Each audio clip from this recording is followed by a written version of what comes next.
Hello guys, welcome to the new video of Nifty weekly analyse में हमने इस week में कहाँ कहाँ क्या क्या ट्रेड पंच किया था। हम उसके बारे में एनालाइज करते हैं और चेक करते हैं कि हमारा क्या रहा इस वीक का प्रॉफिट एंड लॉस, कितने पॉइंट्स कैप्चर किए, कितने पॉइंट्स लॉस में गए। तो अगर अभी हम चेक करते हैं, सो पहला दिन था मंडे 13 ऑफ जुलाई को काफ़ी सिंपल सा ट्रेड था।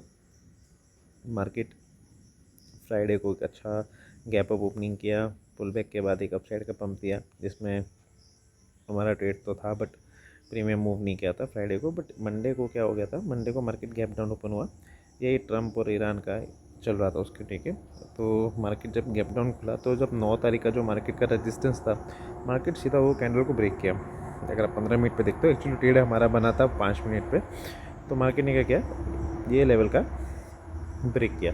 अब ये लेवल ब्रेक करने के बाद अगर एक सिंपल सा होता है कि पुल बैक के बाद मार्केट जाए, पर पुल बैक भी नहीं आया और मार्केट ने डायरेक्टली एक अपसाइड का पंप दे दिया। सो सिंपल सा रखा था कि 5 मिनट पे हमको एक यहाँ छोटा सा पुल बैक मिला, हमने वही पुल बैक पे ट्रेड प्लान किया था और एक अपसाइड का हमको ईजिली 50 पॉइंट्स 55 पॉइंट्स की ट्रेड मिली थी निफ्टी में। और अभी आते अगले दिन के लिए कि वापस 14 तारीख को क्या हो रहा था। 14 तारीख को भी सेम चीज़ देखने को मिला था कि मार्केट फिर से वही रेंज में ओपन हुआ और जहाँ हमारा जो लेवल्स मार्क किया था, जैसे कि ये वाला लेवल ही है, अब इसको एक्सटेंड करो तो यहाँ एक हमारी एक और ट्रेड बन गई थी निफ्टी में। और रीज़न दो था। एक रीज़न आप ये चेक कर सकते हो, बाइंग का ट्रेड क्यों बना था ना। बाइंग का ट्रेड का सिंपल सा रीज़न था कि अगर आप ये कैंडल देखोगे, ये कैंडल का लॉजिक काफ़ी सिंपल सा है। कैंडल का लॉजिक ऐसा सिंपल सा है कि मार्केट ने नीचे ब्रेक डाउन दिया, उसने अपने डे लो को ब्रेक किया। ये मार्केट का आपका डे लो है, ये मार्केट का डे लो था। मार्केट ने डे लो का ब्रेक किया, पर मार्केट की क्लोजिंग कहाँ आ रही है, सिंपल है। मार्केट की क्लोजिंग आ रही है ये अपसाइड, ओके। यहाँ मार्केट की क्लोजिंग आई तो मार्केट ने क्लोज अपसाइड पे किया। तो एक सिंपल सा जो ट्रेड हमारा बन रहा था, वो ट्रेड हमारा ये बना कि हम यहाँ से लॉन्ग करेंगे, क्योंकि कैंडल आप देख सकते हो 15 मिनट की है रेड, पर वो पूरी घूम गई है और उसकी वीक देखो और बॉडी देखो। तो एक क्लियर इंडिकेशन था बाइंग के लिए, तो हमने बाइंग का प्लान किया। यहाँ भी हमारा 24 पॉइंट्स का स्टॉप लॉस था और आपको एक अच्छा सा 48 पॉइंट्स का ट्रेड मिल गया था, मतलब 1:2 का आपको यहाँ पे ट्रेड मिला था। सो ये था 14 को। 15 को आते हैं। 15 को हमने ट्रेड प्लान किया था शॉर्ट के लिए कि मार्केट अगर ये पर्टिकुलर जोन का ब्रेकडाउन करेगा तो हम शॉर्ट करेंगे, और अगर ये पर्टिकुलर जोन का, ये अपर साइड का जोन का ब्रेकआउट करेगा, मतलब मार्केट 24,225 के ऊपर निकलेगा, तो हम यहाँ से लॉन्ग करेंगे। बट इनिशियली जो मार्केट ने मूव दिया, वो उस टाइम पे मैं एक्चुअली स्क्रीन पे अवेलेबल नहीं था। ऑल ऑफ सडन एक सिंगल कैंडल का मूव था मार्केट के अंदर, ये वाला। और उसके बाद फिर जैसे मैं अवेलेबल हुआ तो मैं ऑलमोस्ट ये 115 पे हुआ और मार्केट ने उसके बाद क्लियर मूव था कि भाई एक कैंडल में ऊपर गया है और काफ़ी टाइम बाइंग सेलिंग चली और सबको निकाल के, तो फिर ये सिंपल सा डायरेक्शन था कि यहाँ से साइडवेज हो जाएगा। तो इनिशियली हमको कोई मूव कैप्चर करने को नहीं मिला। तो 15 को डायरेक्शन सही था कि हम यहाँ से सेल मारेंगे अगर ये लो को ब्रेक करता है, और या तो ये हाई पे, तो ये इसने मार्केट ने पर्टिकुलर ये जोन का ब्रेकआउट दिया था, यहाँ से एक सेलिंग की रेट बन सकती थी, बट जो हुई नहीं, बिकॉज कि वो एक सिंगल कैंडल में नीचे आ गया था। तो यस, एक वो ट्रेड मिस हो गई थी क्योंकि सिस्टम पे उस टाइम पे अवेलेबल नहीं हो पाया था। और अभी आ जाते हैं 16 को मेरे को याद है मैंने वीडियो 12 साढ़े 12 बजे बनाया था। रीज़न बहुत सिंपल सा था कि मार्केट में कहीं मेरे को मोमेंटम ही नहीं मिल रहा था।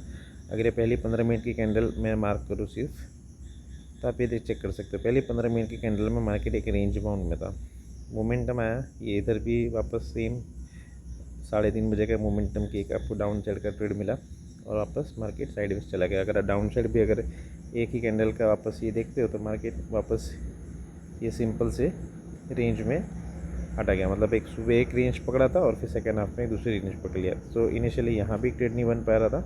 और इस दिन तो मेरा एक्चुअली सेंसेक्स एक्सपायरी थी, तो मेरा कुछ प्लान भी नहीं था ट्रेड का, क्योंकि मार्केट काफ़ी देर तक कंसोलिडेशन कर रहा था, एक जोन में था। सो मेरा क्लियर वीडियो में भी मैंने बोला था कि आज के दिन अगर मूव नहीं करा तो कल एक अच्छा मूव देगा मार्केट। अभी आते हैं लास्ट डे फ्राइडे को। टेक्निकली मैं वीडियो नहीं बना पाया था उस दिन, बट मार्केट बहुत अच्छा ट्रेंडिंग मार्केट था। मार्केट खोल के ही अपसाइड कर दिया, एक पुल बैक का वेट करा था, पुल बैक मिला, पुल बैक के बाद वापस उसके मैंने पर्टिकुलर ये लेवल का जो हाई था, जो मार्केट इस दिन जो मैंने प्लान किया था ये पर्टिकुलर डे के दिन, कि मार्केट यहाँ अगर कहीं क्लोज करता है, इसके हाई पे कहीं जाता है, तो हम एक ट्रेड प्लान करेंगे। वो चीज़ हमको यहाँ देखने को मिली। यहाँ भी ऐसा था कि मेरे डबल माइंड हो रहा था ट्रेड में ऐसा था कि मार्केट अगर ये हाई को भी ब्रेक करता है, जैसे कि इधर ब्रेक किया था ये पर्टिकुलर जोन पे, तो एक बार वो लिक्विडिटी लेके नीचे आ जा सके। सो मैं उसी का वेट कर रहा था। तो एक ये 15 मिनट की एक कैंडल दिखी, मैं बोला अगर अब ये कैंडल की ब्रेक करेगा लो तो हम डाउन पे जाएंगे, अगर ये यहाँ सस्टेन करेगा तो हम अपसाइड के लिए ट्रेड लेंगे, क्योंकि बहुत स्ट्रॉन्ग ब्रेकआउट था। आप ये कैंडल देखो, ये अगर आप आधे घंटे के टाइम पे शिफ्ट करोगे ना तो ये कैंडल काफ़ी स्ट्रॉन्ग कैंडल थी। सी ये कैंडल देखो कितनी स्ट्रॉन्ग कैंडल है। तो बहुत डाउटफुल था कि मार्केट ये कैंडल का लो या नीचे कहीं टेस्ट करने भी आएगा। सो सिंपल सा था, एक पुल बैक मिल गया 15 मिनट पे, 5 मिनट पे पुल बैक मिला और ये हमने यहाँ पे एक अच्छी सी ट्रेड प्लान की थी। सिंपल सा ये ट्रेड था इस वीकेंड में। सो ये वीक हमारा काफ़ी अच्छा गया। हमने 3 दिन ट्रेड किया था और तीनों के तीनों दिन हमको इजी ट्रेड मिली थी। सो ओवरऑल वीक बहुत अच्छा गया था। 48 पॉइंट्स यहाँ निकाले थे, 55 पॉइंट्स यहाँ निकाले थे और ऑलमोस्ट यहाँ भी कुछ 50 पॉइंट्स निकाले थे। सो यस, तीनों दिन 50 पॉइंट्स निकाले थे। ऑप्शंस में भी अच्छा मोमेंटम आया था, स्पेशली फ्राइडे को तो भाई क्या मोमेंटम था। एक यहाँ से एक सेल ट्रेड भी मैंने प्लान कर रहा था, बट वही रहता है कि मैं उस टाइम पे पर्टिकुलर सिस्टम पे अवेलेबल नहीं था। यहाँ से एक मेरा सेलिंग का प्लान था कि मार्केट एक पुल बैक लेगा और उसके बाद हम ये लेवल तक सेलिंग करेंगे, और अगर मार्केट ये लेवल के नीचे जाता है तो ट्रेलिंग करेंगे। तो काफ़ी सिंपल से एक सेलिंग का ट्रेड भी था। यहाँ भी अच्छे पॉइंट्स मिल गए थे, बट ऑप्शंस पे मैंने चेक किया था, ऑप्शंस भी अच्छे मूव किए थे सेल के साइड भी, बट हुआ नहीं। रीज़न बहुत सिंपल था ये ट्रेड का भी। अगर मैं आपको बताता हूँ तो मार्केट ने ये एक बार ही हाई क्रिएट किया था और उसके बाद वापस ये हाई का मार्केट ने ब्रेकअप किया और उसके बाद वो अपसाइड पे जाके वापस नीचे सेल की तरफ आ गया। तो सेल की तरफ आने के बाद इधर से क्लियर मोमेंटम था कि मार्केट ये जो रेंज बनी थी, अगर आप ये बॉक्स को चेक करते हो तो ये जो रेंज था, मार्केट पहले इधर ही यहाँ से रिजेक्शन लिया, नीचे आया, फिर ब्रेक किया, फिर वापस यहाँ सपोर्ट लिया, फिर ऊपर गया। तो यहाँ पे ऐसा एक था कि मार्केट वापस यहाँ से सपोर्ट लेके एक बार ऊपर जाए और फिर फॉल करता, एक अच्छा मोमेंटम आया जो यहाँ पे आया मोमेंटम, बट मार्केट ये पर्टिकुलर जोन से वापस उड़ गया। उठने का रीज़न बहुत सिंपल सा था कि मार्केट कंटिन्यूस ये पर्टिकुलर लेवल का रेजिस्टेंस ले रहा था, तो डेफिनेटली यहाँ का सपोर्ट लेगा। जैसे कि आप यहाँ भी चेक कर सकते हो, मार्केट ने यहाँ भी सपोर्ट लिया था जो हमारी ट्रेड बनी थी। सो यस, ये था हमारा इस वीक का ट्रेड। क्या क्या ट्रेड लिया, कहाँ ट्रेड लिया, कैसे ट्रेड लिया। होप्स आपको ये पसंद आया हो। पसंद आया तो प्लीज़ लाइक करिए, शेयर करिए, और आगे के अपडेट्स के लिए कि निफ्टी में भी आगे के वीक्स में क्या मोमेंटम आएगा, कैसा रहेगा मार्केट।